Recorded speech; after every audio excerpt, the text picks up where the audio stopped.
सीकर के नवलगढ़ रोड पर गंदे पानी की भराव की समस्या है, जिसका समाधान करने के लिए यहां पर 13 करोड़ की लागत से नाले का निर्माण कार्य कराया जाएगा, जिसकी प्रशासनिक और वित्तीय स्वीकृति बुधवार को स्वायत्त शासन विभाग की ओर से मिल गई। इसकी सूचना शिक्षा मंत्री गोविंद सिंह डोटासरा ने ट्वीट करके दी।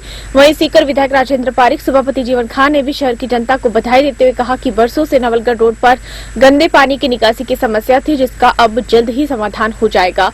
इसके लिए 13 करोड़ की लागत से नाले का निर्माण कराया जाएगा। नाला बनने के बाद यहाँ पर बरसाती और आम दिनों का गंदा पानी एकत्रित नहीं होगा। बड़ा नाला बनने से पानी नाले के माध्यम से बाहर निकल जाएगा और आमजन को कोई परेशानी नहीं होगी। नाला निर्माण की स्वीकृति मिलने की खबर के बाद नवलगढ़ रोड के दुकानदारों में भी खुशी का माहौल है। उन्होंने बताया कि यहाँ पर थोड़ी सी बरसात में ही पानी भर जाता है और दुकानों में काफी नुकसान होता है। ऐसे में नाले का निर्माण होने से पानी भराव की समस्या से मुक्ति मिलेगी। यह अच्छा कदम है। आप सभी मित्रों को होली की बहुत बहुत शुभकामनाएं। होली के बाद पहली बार अपन मिले हैं और इस मौके पर मैंने आज आपको एक विशेष जानकारी देने के लिए बुलाया है और आपको जान के खुशी होगी कि सीकर की एक बहुत बड़ी समस्या जिससे आप सभी भली भांति परिचित हैं, नवलगढ़ रोड के जल भराव की समस्या। हल्की सी बरसात में जिस तरह से नवलगढ़ रोड पर जल भराव होता था, जिससे सारा सिस्टम कॉलेप्स होता था, नए वहाँ पे आवागमन होता था, वहाँ के जो निवासी हैं रहने वाले उनको समस्या होती थी, वहाँ के जो मार्केट हैं वो सारे बंद होते थे और मैं स्वयं भी अपने आप को बहुत पीड़ित महसूस करता था। लंबे समय से इसके लिए हम प्रयत्नशील थे। पिछली बार जब मिनिस्टर था तब भी प्रयत्न किए, लेकिन तब किन्हीं कारणों से वो फलीभूत नहीं हो पाया। इस बार भी जब बरसात होती है तो हर बार बड़ी शंका रहती थी कि कोई बड़ी समस्या नहीं हो जाए, कोई जनहानि नहीं हो जाए। अभी पिछली बार जो बरसात हुई उसमें काफ़ी तकलीफें रही। सुबह 5 बजे लोगों ने उठा लिया, कहा कि साहब घरों में पानी घुस गया।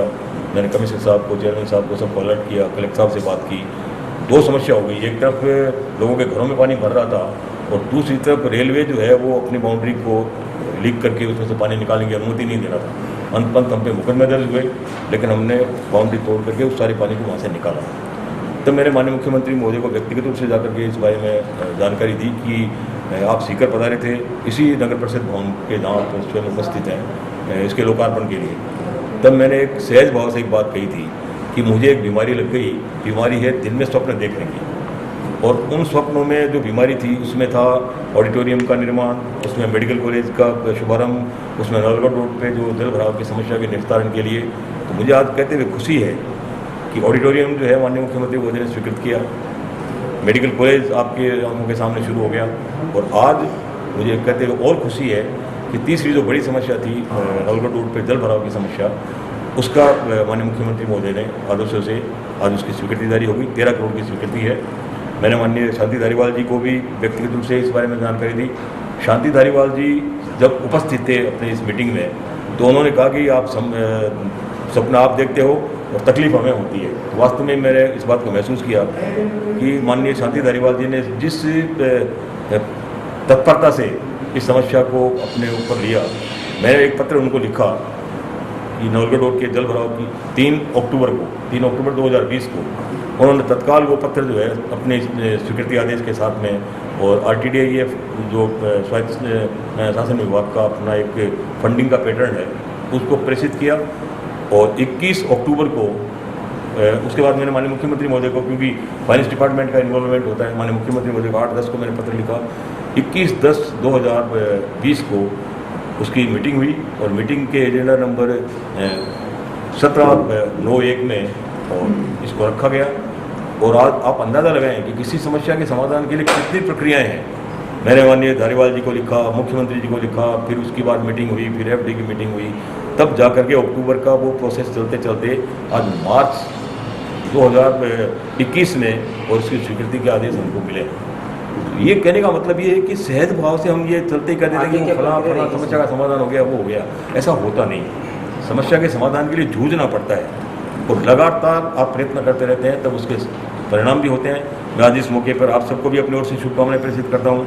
माननीय मुख्यमंत्री महोदय का, माननीय धारीवाल जी का विशेष रूप से आभार व्यक्त करता हूँ कि उन्होंने इस समस्या को समझा और सीकर की इस बड़ी समस्या का समाधान उन्होंने 13 करोड़ रुपए की स्वीकृति जारी करके किया।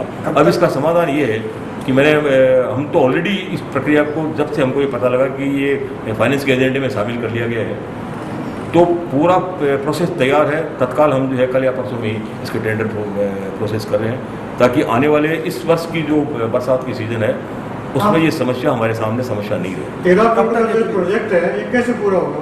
13 करोड़ के प्रोजेक्ट को हम पानी कहाँ जाएगा? ट्रेन के माध्यम से जो अपना जगमालपुर और भारतवासी का जो जोड़ है, जहाँ लो लाइंग एरिया है, वहाँ इस पानी को हम डंप करेंगे। ये पानी जो है वो केवल बरसात का पानी होगा, इसमें किसी तरह की गंदगी और ये सब नहीं होगी। इसके फायदे भी होंगे। वहाँ जब जल भराव होगा तो अंडरग्राउंड वाटर रिचार्ज होगा, जिससे आसपास के इलाकों में पानी बरसात